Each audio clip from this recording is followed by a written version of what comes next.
Good morning, friends. This is Professor A.K.Chaubey, Professor Chaubey's physics class under the heading Physics Made Simplest. Today I will be talking about semiconductor physics. I will continue to semiconductor devices, etc. So we start today semiconductor.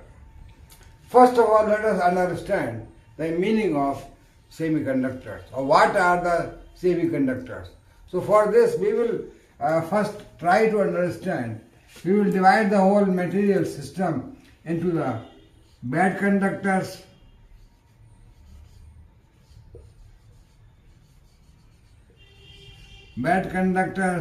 or they are called insulators,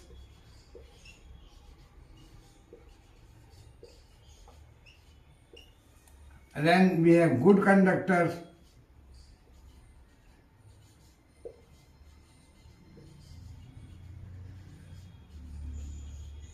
which are, or they are metals mostly. Then we have semiconductors.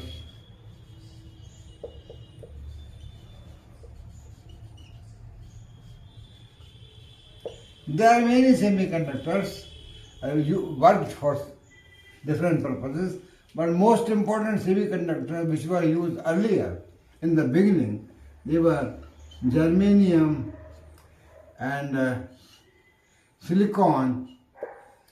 Now other compounds or other combinations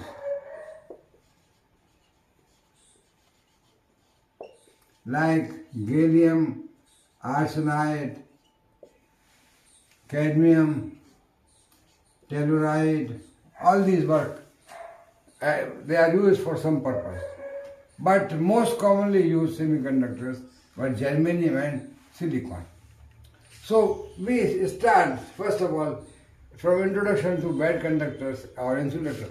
So what are the insulators or bad conductors? You remember, these bad conductors are for bad conductors of electricity. So what is the meaning of bad conductors of electricity? We can understand these bad conductors or metals or conductors, whatever, on the basis of energy band diagram. In the solids we know the energy band diagram explains everything. So energy band diagram, if you go to energy band diagram, then you see we can talk about this insulators or poor conductors from energy band diagram.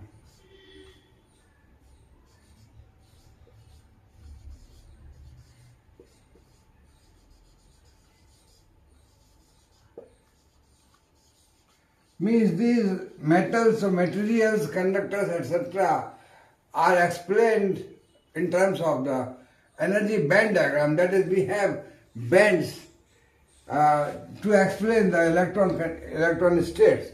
You can have band, there are electrons are in valency bands, means they are available in the crystal, but they are bound. Because all the electrons are bound, they are not free. They require some energy to make them free. So this is the energy scale. Energy scale. On this energy scale, we have, say, a band, say, like here, you can say valency band.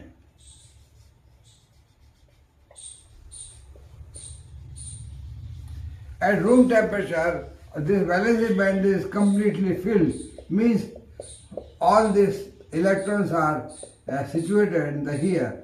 They are fixed electrons with the binding energy, and you want to make them free.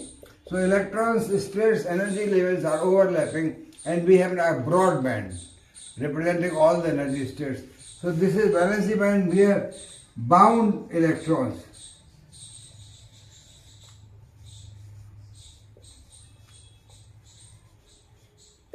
Then there is certain energy gap, and energy gap, what we have this energy gap, and then see this may be some energy gap, and then here we have conduction band.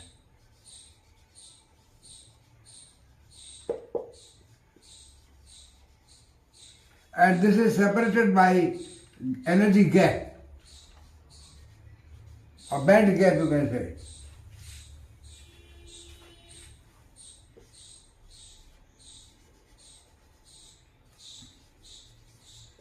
There is a gap of certain energy, and in insulators or say bad conductors, insulators, we have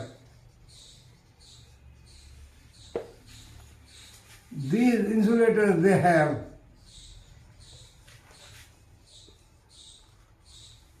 large band gap.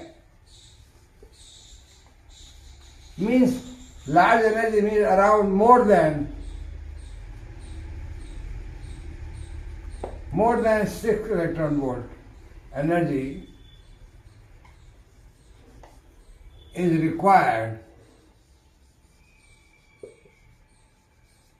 to raise electron from valency band to conduction band.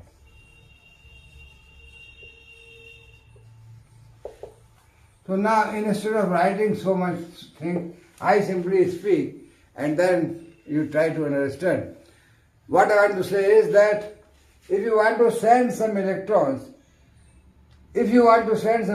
from here in the bound state to the this here conduction band.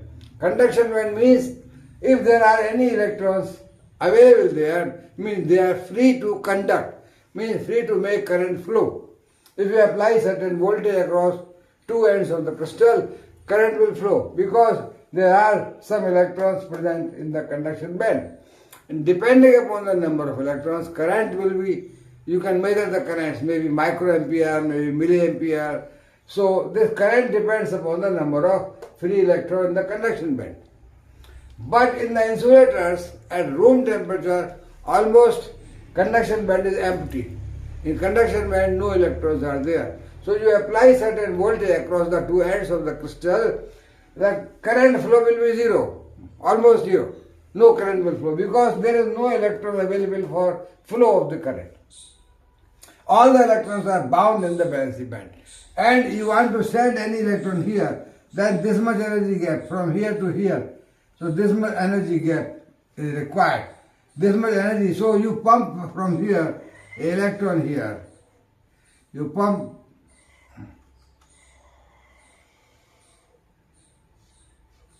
electron comes here. Then this electron becomes free and this electron is available for the flow. So at the room temperature, hardly, maybe very, very small number of electrons may be available here. So no current will flow. Current flow because it means the insulators have high resistivity, very high resistivity and low conductivity. No current flow, low conductivity.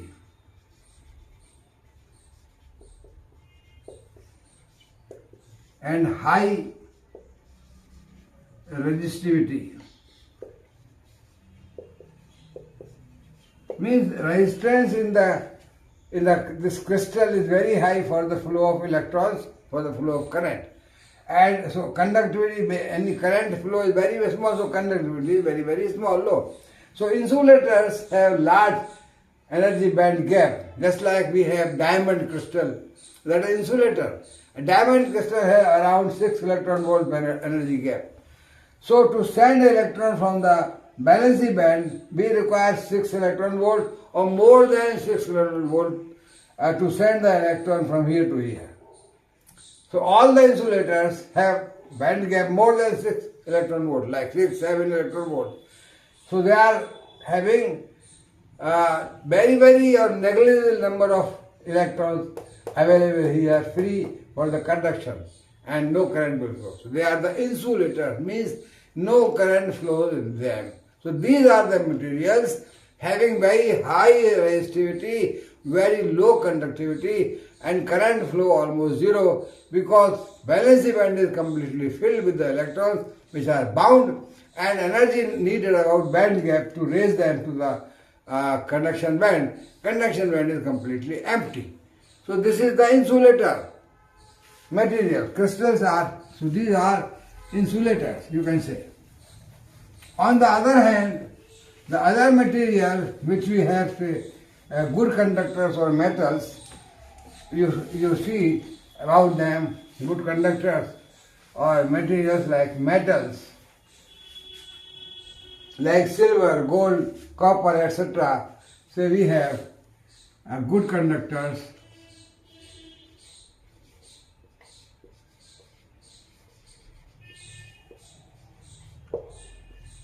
Or metals. I give example of insulator like diamond. Here example may be any metal, very good conductor like say, copper, silver, gold. All these are metals, they are very good conductors. So here on the energy band diagram, I have here valency band,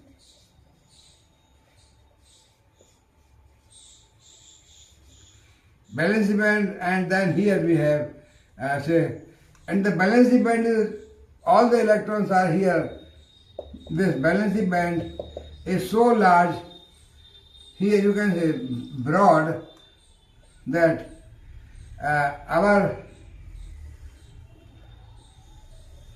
this is the overlapping of, you can say, conduction band on, and this is the valency band. Valency band, you can say, this comes up to here and this comes up to here. So conduction band.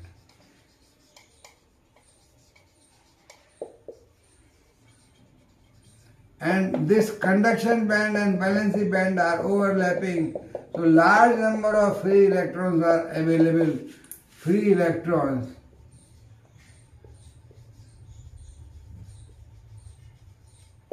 So in the metals, this energy gap, there is no energy gap.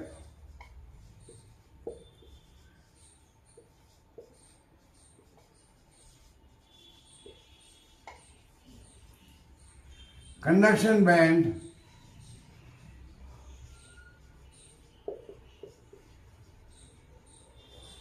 and valency band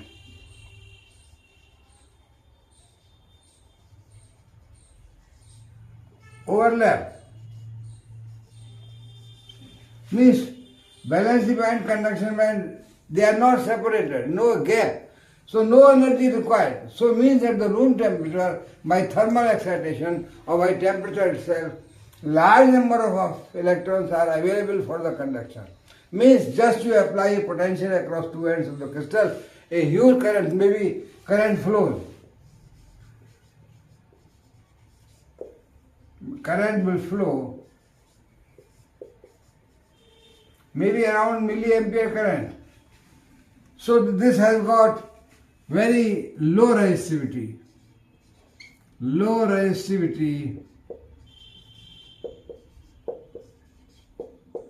very high conductivity. So understand, in the Hindi I can say metals में या good conductors में valency band और conduction band overlap करते हैं, यानी उनको electrons को free करने में, इलेक्ट्रॉन्स को बैलेंसी बैंड से कंडक्शन बैंड भेजने में कोई एनर्जी की जरूरत नहीं है, वो ऑलरेडी फ्री स्टेट में है। जरा सा बैटरी का एक पोटेंशियल अप्लाई करोगे दो एंड पर तो मिली एम्पियर ऑर्डर की करंट फ्लो करना शुरू कर देगी, क्योंकि large number of electrons are available for the conductor. There is no band energy gap and no energy needed to move the electrons from valency band to conduction band. Both band overlap. So metals or good conductors have very high conductivity, means more and very low resistance. Resistance in the insulator was very high resistivity, here very low resistivity. So these are the one end of the materials, other end was the insulator or bad conductor. These are the good conductors or the metals. Now I go to the semiconductors or meaning of semiconductors on the basis of energy band diagram.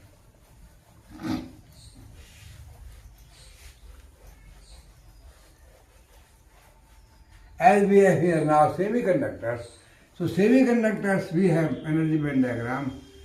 Here we have say valency band,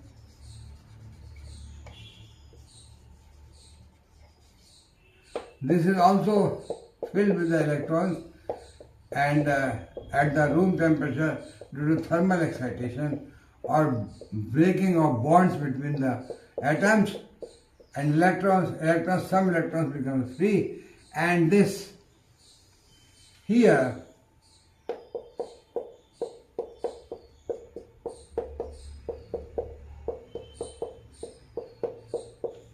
this is a conduction band.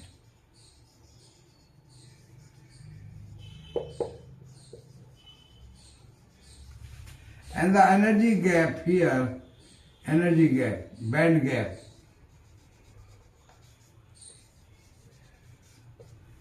maybe around 2 to 3 electron volt. Low band gap, 2 to 3 electron volt. So this band gap, energy needed to send electron from here to here is around 2 to 3 electron volt. Means by simple photon, visible photons or say ultraviolet photons, you can raise the electron from the valency band to conduction band. So the ordinary light also makes some electron free. That is the light falling on the semiconductors. So at the room temperature there are many electrons free and many electrons, large number are bound here, but not like metal.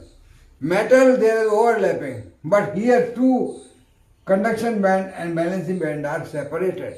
But the separation is small, around 2 electron volt or 2 to 3 electron volt, or maybe slightly less than 2 electron volt. So very small energy required to make electron free. And if you apply the potential, the current may flow. A current will flow few milliampere. In that metals, it is the large current, maybe say 10 or 20 or 50 milliampere. Here it may be 1 or 2 milliampere, few milliampere. Current will flow because electrons are available to conduct, and when you apply the voltage, they will flow. So this is the difference between the insulators or poor conductors or bad conductors and the semiconductors and the conductors. The difference. Now what the importance? You see, bad conductors are insulators. They are used to insulate the conduction of electricity. Metals are very good conductors. They are used for the flow of current. And now mostly cables are made of aluminum because copper is costly and due to theft. Earlier the cables were only copper because they have very low resistivity as compared to aluminum. So aluminum thick cables are used because to make the resistivity low. So aluminum good conductors, copper good conductors, they are used for the conduction of electricity. Semiconductors, now we have semiconductor physics itself is a separate branch of research. And semiconductor devices are used now in all electronic circuits everywhere. The whole electron is developed, you can say around 65, after 65. Because before that their semiconductors were not there. Semiconductors came around 60, devices started coming around 65, 64, 65 like that. So semiconductor devices which are now used in all electronic industry, in the IT, in the computers, all semiconductors. Because semiconductors, I will discuss more and more details about the semiconductors, and semiconductor devices. So first I say about the intrinsic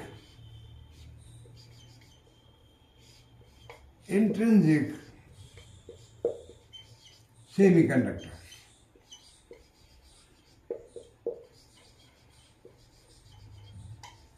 And most commonly used, earlier only I have germanium and silicon.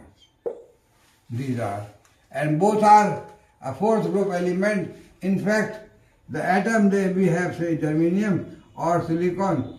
This is the atom, and then valence band we have 4 electrons, like this. In the silicon also we have outside 4 valence band, we have 4 electrons. So 4 electrons are outside in the valence band available in germanium and silicon. So both are having 4 electrons. And this Z is more. This Z is around 14. Here this Z is 32. So this is used in say nuclear physics for the detection purposes, detection of radiation, gamma ray, etc. because its Z is large. So larger Z, larger probability of gamma ray attraction by photoelectric effect, by pair production, etc. Smaller the Z, the photoelectric effect is less. So this is not used for detection of gamma ray. This is used for detection of gamma ray. However, this is used for detection of charged particles and X-rays also.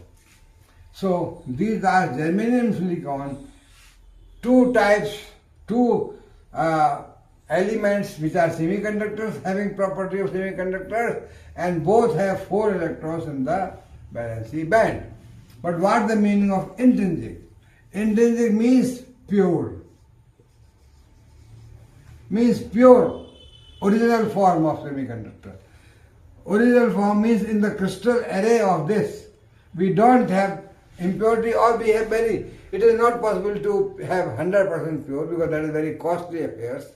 But germanium has, you can say, a small, or silicon has got a small impurity that is called pure semiconductor, where impurities are around 10 to the power 15 atoms of impurity per cubic centimeter crystal. But 10 to the power 15 is very high number. 10 to the power 15, 16, even 17. To make them pure, you have to reduce the impurity, and that may be up to 10 to the power 14 or 10 to the power 13. So, the intrinsic semiconductor means pure semiconductor in which impurity is small or negligible. All the atoms are of having crystal array, germanium, sitting at the equal distances, which is called interatomic distance, and silicon also germanium. All in the crystal array we have fixed, say germanium or silicon. This is called pure. Germanium or silicon, I will take one only example. Say I have germanium like this, the crystal structure. All atoms are of germanium.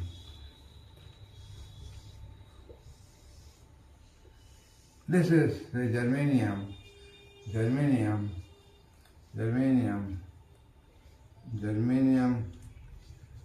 all these atoms are of germanium, and all have got 4 electrons outside, and these electrons are having covalent bonding. Electrons here and here. They have handshake. So they have handshake means covalent bonding.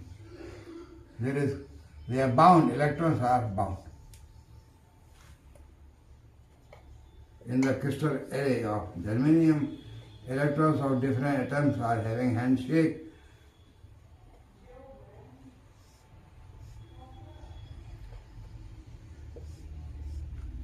They are bound, one electron here. So all this like this.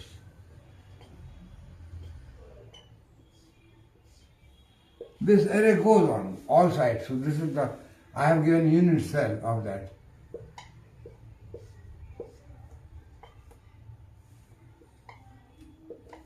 So this is a pure, intrinsic. Similarly, you can have silicon. So this is intrinsic semiconductor. Now, if some impurity I introduce while growing the crystal, I introduce some impurity. Impurity, say, of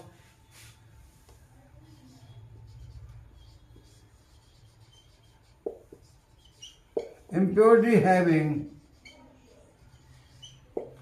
5 valence band electrons.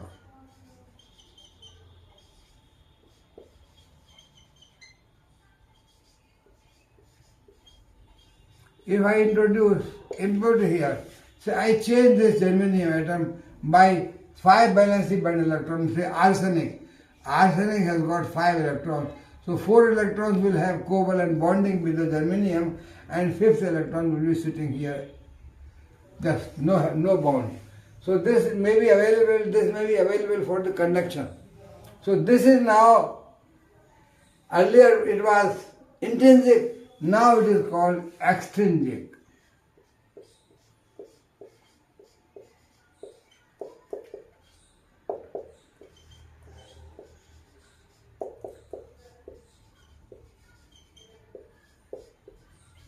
So extrinsic semiconductor means which I have introduced intentionally some impurity in that. Impurity of 5th group, that is arsenic. That is, say, having 5 electrons, so 4 electrons have covalent bonding with the germanium electron and 5th electron is free. So 5th electron of arsenic is free. What do you mean by this? If I have more arsenic like this impurity introduced, more electrons, free electrons. So this type of extrinsic semiconductor where I have 5th group impurity like arsenic is having number of free electrons available. Earlier in the intrinsic semiconductor germanium, free electrons were not there or very few by the thermal bond breaking. But I am introducing impurity and I am making intrinsic semiconductor as extrinsic, means introducing impurity, so I get 1 electron free. Like this, if I have another array of this crystal, arsenic, I will have 1 more, and so on. So in the large crystal, I have many electrons free. So what I call it, large number of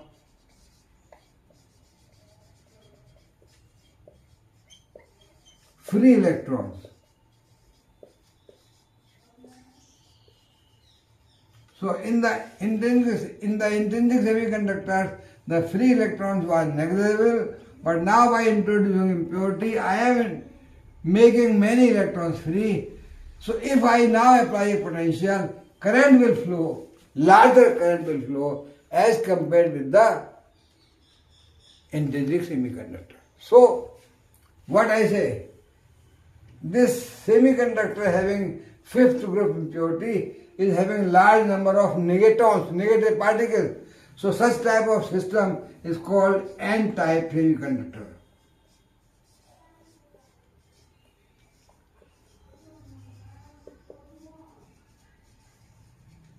So we have extrinsic semiconductors, means impurity introduced semiconductors, which is giving us large number of free electrons. So these are called N-type semiconductors, where we have negatons or negative particles, means electrons available for the conduction. N-type, so this is the N-type germanium. Now I have again intrinsic semiconductor, then I introduce now extrinsic, make extrinsic by introducing the impurity of some 3rd group, like say phosphorus and aluminum. So what I do, I introduce the impurity of 3rd group. 3rd group means where I have 3 electrons outside in the valence band. So earlier I have 5 electrons, now here I have 3 electrons. So what the what will be the ultimate result? When I have, now here, this has got 3 electrons. So 1, 2 and 3 will make double bond, and here there is no electron. So this electron will not have bonding, and here there is deficiency of electron. This is called hole. Hole is artificial particle. Means here, as if there is electron deficiency, electron is not available. So if electron is available free, electron will come here, sit here and fill the gap, fill the hole. So this is called theoretical hole particle, and this is positive. This is called hole. Theoretical, you can say. This is not actually particle, not real. It is the deficiency of electron. Means यहाँ electron की कमी है, या electron, अगर कोई electron free available होता तो वो इसको फिल कर, इसको गैप बढ़ जाता.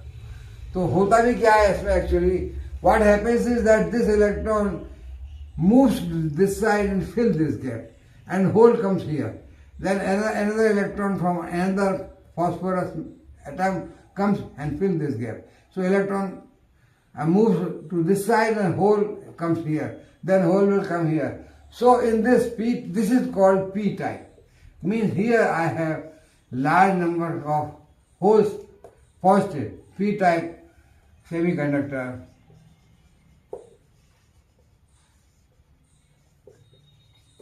Large number of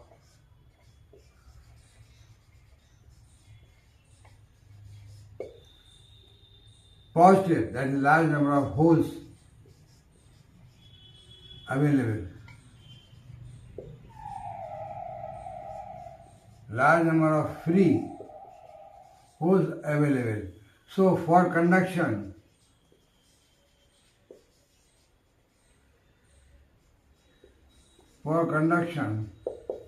hole move opposite to electron.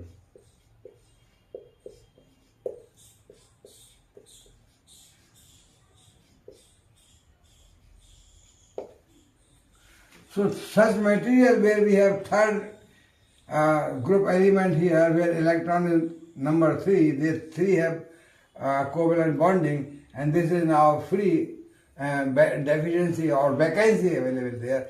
So this vacancy of electron can be filled by this electron, and the vacancy moves here. This vacancy can be filled by other electron which is available free from say other atom of germanium or silicon, and that is filled. So electron comes to this side and hole goes to here. So this is called P-type material. In the P-type semiconductors, the current flow is due to the flow of hole opposite to electron direction. In the N-type, electron moves like this, current flow, but in the P-type, hole moves like this. The electron moves like this and hole moves like this. So direction is opposite. So current flow in the P-type material due to the conduction of holes means major current carriers in P-type materials are hole, and if there are free electrons by thermal excitation, they are in minority number, very small. So minority current carriers are electrons. In the N-type, majority current carriers are electron, and there may be a thermal excitation bond breaking, so some holes may be also present, and hence minority current carriers are holes in the N-type material. Here majority current carriers are, these holes are majority.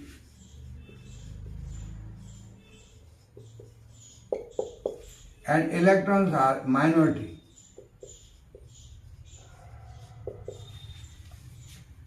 Electrons का number कम है, holes का number हो जाता है जितना आप impurity introduce करेंगे. So that's P type material is a material where I have larger number of holes present, that is vacancy of electron, deficiency of electron, and current flow is due to the holes flow. So here we have large number of holes free, and that is positive particle. In the n-type, we have negative particles.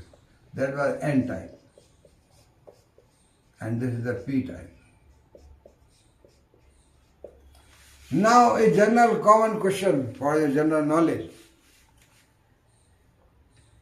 Well, extrinsic semiconductor is electrically neutral. Means it is not charged. Because it is neutral. No free electrons there. In the n-type material, there are large number of free electrons available. Negative particles. In the p-type material, there are large number of holes available. Positive particles. A theoretical approach. Deficiency of electrons. So, extrinsic semiconductors are electrically neutral. What about intrinsic semiconductors are electrically neutral? What about, say, impure means extrinsic semiconductor?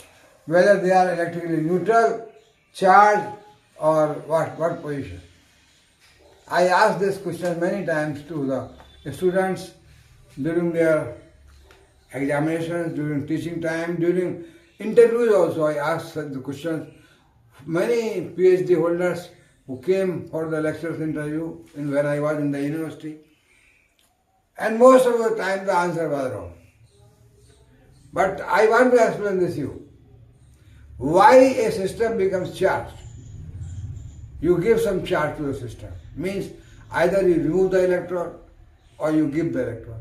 When you give the electron, it becomes negatively charged. When you remove the electron, it becomes positively charged because deficiency of electron. So system becomes charged when we change the number of electrons in the system. Either we remove or we give, it becomes charged.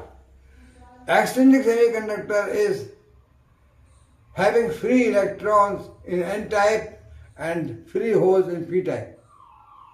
But remember, we have not given any charge from outside to p-type material or n-type material.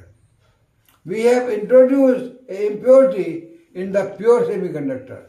So pure semiconductor was having number of electrons and protons equal because they are in atom the number of proton and electron equal. So all proton electron number in all atoms equal. So means intrinsic semiconductor was neutral. In that I introduced impurities like say arsenic. Arsenic atom also has got number of protons and electrons equal. So it is also neutral. So I introduced in a neutral semiconductor a neutral impurity. Mostly students give answer that sir, n-type material has got large number of free electrons, so it becomes negatively charged. P-type has got large number of holes, so it is positively charged. But we are not introducing any electron or not removing. So we are not doing like ionization process. What we are doing, we are mixing in a pure intrinsic semiconductor impurity that has got equal number of protons and electrons. So both things are neutral. I introduce the impurity neutral in the neutral conductor.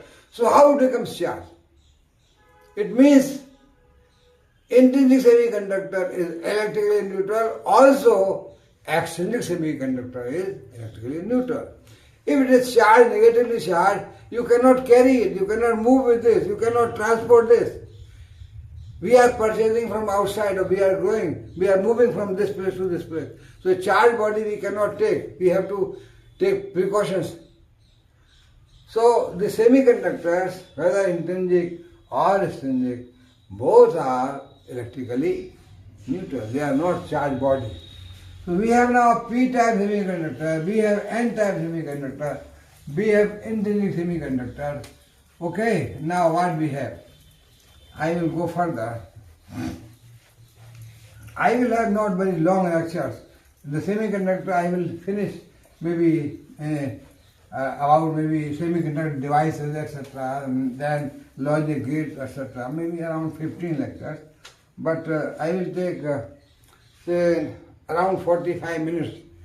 So now I will tell you what is the p-n junction diode.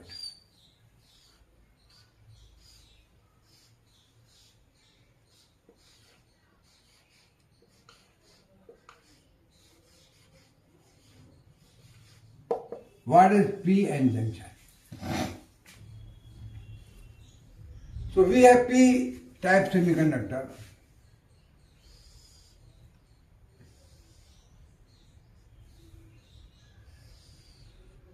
And here we join, while growing the crystal, this is the n-type. And this is the p-type.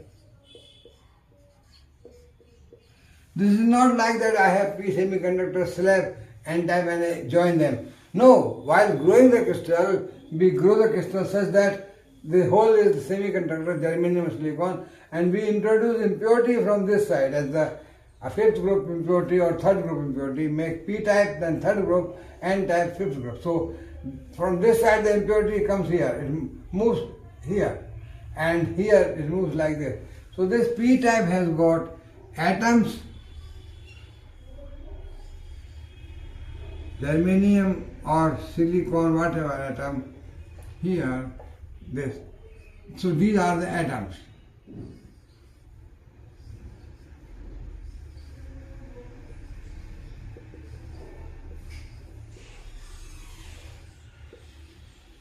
All germanium you can write like this. And this is also the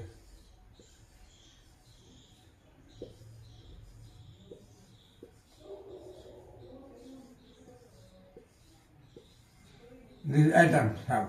And this has got, p-type material has got large number of holes present here, p particles. Large number of holes because deficiency of electrons.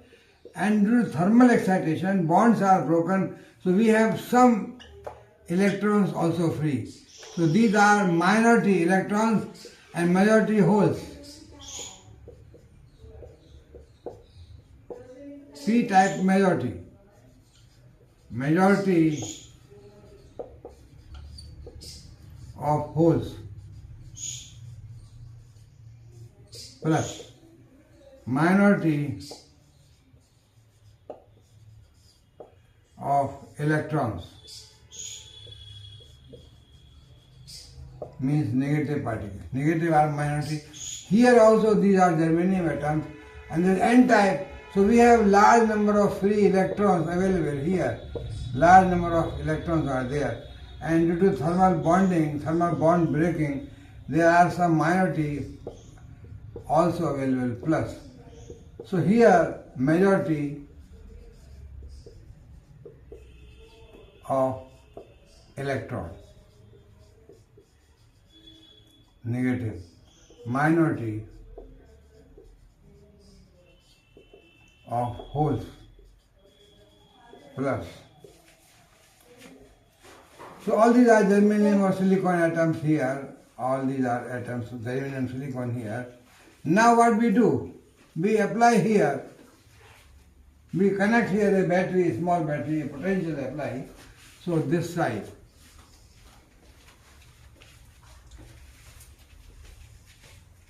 we connect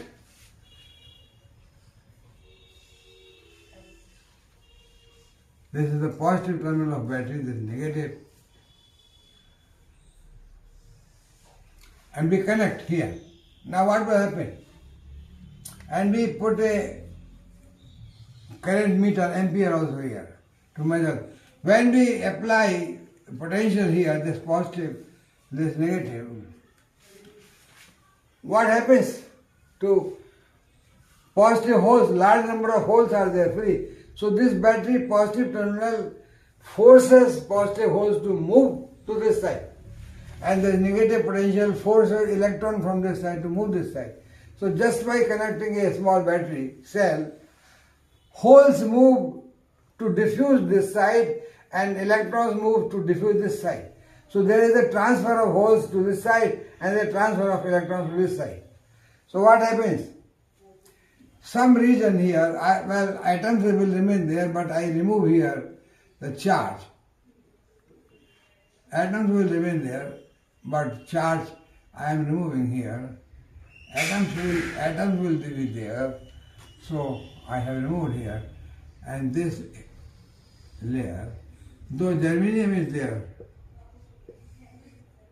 Germanium will be there, atoms will be there. But here also, due to the migration of charge, positive from this side, negative from this side, here only crystals, atoms remain here, but there is no charge. So this becomes this region. Due to transfer of, due to diffusion of holes from P type to N type, and due to the diffusion of electrons from N type to P type. So what happens? Holes move to the side, electron come to the side, and they combine. So this becomes, well, it will look nice if I remove this also, but they are, neutral atoms are there. So this region becomes charge-free region. There is no charge here. Charge-free. Charge is depleted from this region. Charge is removed from this region. So this region, the junction becomes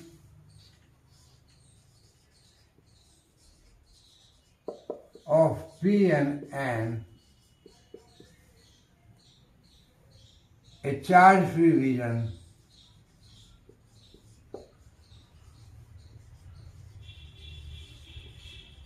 is created. And this becomes charge-free region, junction. Charge is depleted, created or depleted. This region is depleted, charge is depleted from here. So this region is called, this whole region is called, charge-free region is called depletion layer. Depletion layer means a layer where there is no charge. Then the question comes, yeah, this depletion starts, diffusion starts, depletion is created, and then the diffusion stops, though the battery is connected. But why then this stops? Why this diffusion transformed from hole to this side, electron to this side is stopped? What the reason? Because this charge moving this side, creating more holes here, so positive field here. So there, this positive field repelled further migration of positive holes to this side. And electron coming to this side and the junction here, this was the junction, boundary. Electrons coming here created a negative potential, positive here, negative here. So this potential, this field, it stops the migration of electron to this side. So this negative field repels electron. So that is why when we connect battery, current starts flowing and then it stops. Why? Because the diffusion of charge stops.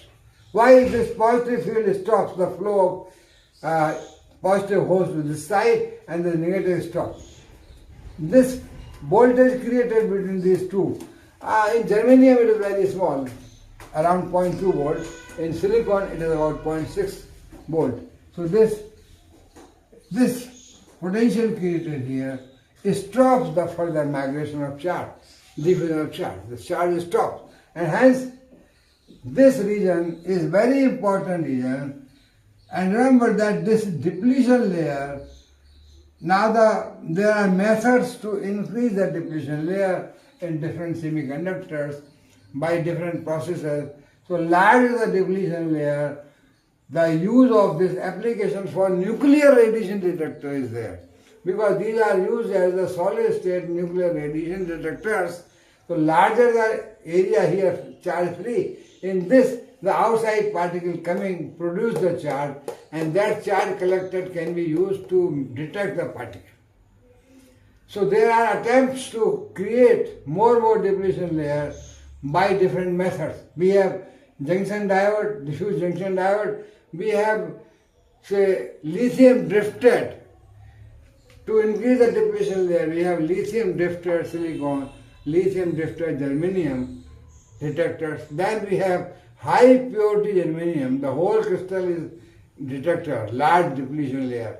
So this depletion layer is very important, and in this germanium silicon, to maintain this depletion layer, we have to cool this. So we have to store the detectors at the lower temperature. But some detectors like high purity germanium is not put at the lower temperature because there is no depletion layer. It's the whole crystal is high purity germanium, acts as a detector.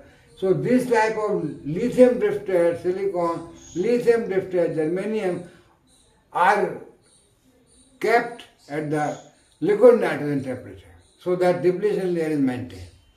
So this depletion layer is very important because now this junction diode, we have, one is the forward biasing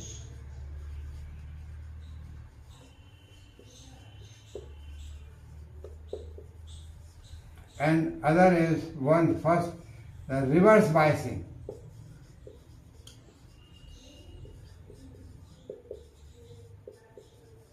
So I will explain the forward biasing and reverse biasing also.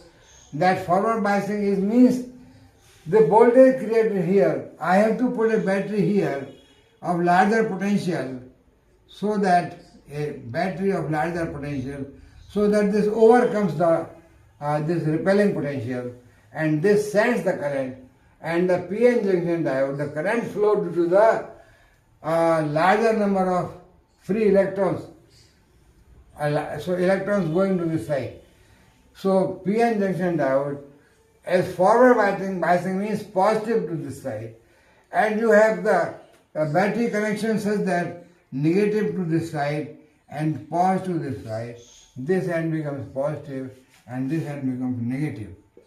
This is called reverse biasing, means this negative potential will attract holes and will not allow holes to move this side, and hence this depletion layer increases in size because it holds the holes. So this and this positive, this is here positive, this positive potential will increase this barrier potential. This is positive here, positive here. So this becomes more positive, and hence this will not allow to holes to divert, and hence this depletion layer size increases, means depletion layer more size. So this is the reverse biasing.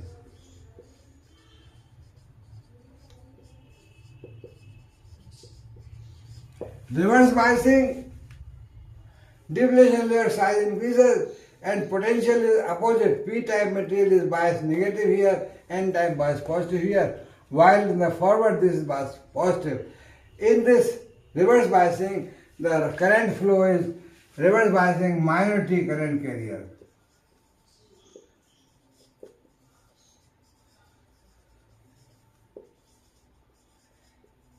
Minority current carrier means holes. So current is microampere. Here current is due to the majority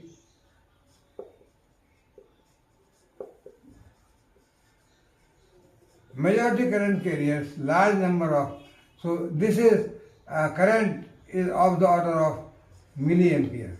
Here, forward biasing. So PN junction diode is forward biased by putting the battery such that this P material is positive, it has got milliampere currents, and PN junction diode is reverse bias, means by putting negative terminal of battery to the P-type material, the current flow is due to the holes. So holes are very small in number, and hence current flow becomes microamperes in PN junction diode. So the PN junction diode how it is used, what purpose it is used, what the devices, etc. Well, I am not going to discuss mathematical equation for the current, division, current, etc. I am explaining physics. So I am explaining the physics of semiconductors. So that equation, mathematical equations for the current, diffusion, current, etc., depletion layer, thickness, etc., that you can derive. Not very much interested. My aim is to explain the physics behind the semiconductors and physics behind the semiconductor devices. So friends, I have introduced the P-type, N-type material semiconductor, extrinsic semiconductors, and semiconductor p-n junction. Now next lecture I will start p-n junction diode, then application of p-n junction diode, then I will go to the transistor and application of transistor, and so on. So today I want to stop here. Thank you very much for listening to me.